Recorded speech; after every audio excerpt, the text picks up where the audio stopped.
If we're serious about peace in the Middle East, then we need to stop pretending that the Israelis are dealing with a rational enemy they can negotiate with, because in doing that, we're helping to feed a massive political lie whose gravitational force has become so great it has warped reality. It's Hamas who turned Gaza into a war zone recently, not Israel, and it's Hamas who will do so again, and again, and again. They don't care about the people there. They regard them as expendable in the cause of jihad. Why do you think there are no bomb shelters in Gaza, except, of course, for the brave Hamas fighters who keep telling us they love death more than we love life, yet who scuttle away to safety as soon as the bombs come in, leaving the women and children to fend for themselves? Wouldn't you suppose, as they were lobbing rockets over the border every day, that they would have given some thought to protecting ordinary people from possible retaliation? No, they'd rather build luxury hotels to accommodate gullible Western journalists who can be trusted to portray them as heroic victims and the Israelis as neo-Nazi oppressors. In fact, it's Hamas who are the Nazis. Their political agenda is virtually identical, with the same genocidal supremacist delusions and the same irrational, violent hatred of Jews for being Jews. Actually, the Nazis have a moral edge on Hamas. They were psychotic, murdering scumbags as well, but at least they didn't use their own people as human shields. Hamas don't give a damn about the people of Gaza. They want them to be killed, especially the children, whose bodies make wonderful propaganda. That's why they deliberately put them in the firing line, as fodder, as just another weapon to be used and discarded, or martyred, which is the Islamic euphemism for somebody whose life has been thrown away for absolutely nothing. Israel wants peace and has always wanted peace. It's a modern civilized country and a world technological leader. The last thing it needs is war. That should be obvious to everyone. Israel would like nothing better than for Gaza to be thriving and prosperous and the people to be happy and free. They would even bankroll it if they thought it would work. But Hamas don't want the people happy and free. They want them miserable and blaming Jews for it.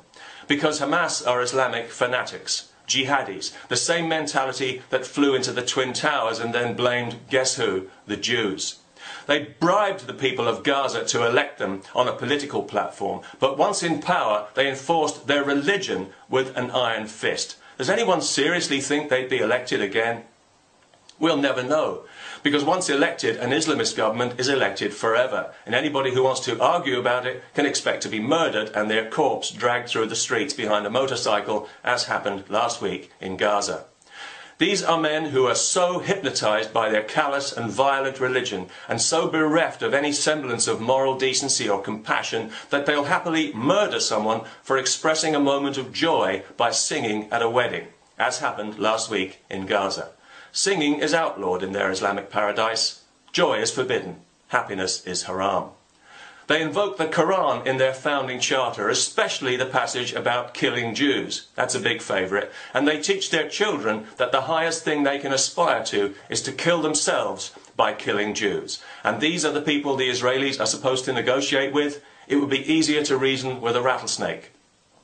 So let's say you're the Israeli Prime Minister. What do? How do you deal with people who want you and everybody like you dead at any price and whose position is not negotiable? Give up territory? Dismantle settlements? That's been tried and it doesn't work, or didn't anybody notice? Israel dismantled settlements and uprooted thousands of people when it withdrew from Gaza. And what did it get? A barrage of rockets and bombs that hasn't stopped to this day. So clearly dismantling settlements doesn't work. What else have we got? Mediation? Diplomacy? Restart the peace process? Yeah, in your dreams. There is no peace process. And there never will be as long as Hamas is around, because there's no such thing as a one-sided coin. And Hamas have made it clear they have no intention of negotiating peace, ever. It's written right into their charter. Look it up. Peace would be un-Islamic. No negotiation and no let-up in jihad. Also enshrined in the charter, until every Jew in the Middle East has been driven out or killed. That's what they want, and it's not negotiable. Why do we keep pretending that they want something else? The Charter also forbids anybody else from negotiating peace. So if peace ever does break out, we can be sure Hamas will put a stop to it in double quick time. But let's ignore all that and pretend that it's all about territory and politics and have another round of negotiations anyway. Let's hammer out another worthless accord. Let's get round a table and go through the motions again and then hand out Nobel Prizes all round. We have to be seen to be doing something, even if it's nothing. And nothing is what it'll be in spades, because negotiating with the likes of Hamas is like pouring light into a black hole. They don't want peace at any price. They want Jewish blood. End of story. That's why they break every ceasefire. That's why their own people are expendable. That's why no agreement with them is worth the paper it's written on. That's why there is no two-state solution and never will be as long as they're around. And that's why they need to be defeated decisively and permanently, or this madness will never ever stop. Shaking off these fanatical, violent barbarians is the only way the Palestinian people will ever be truly liberated. And if the rest of us really care about peace, we should be honest enough to admit that.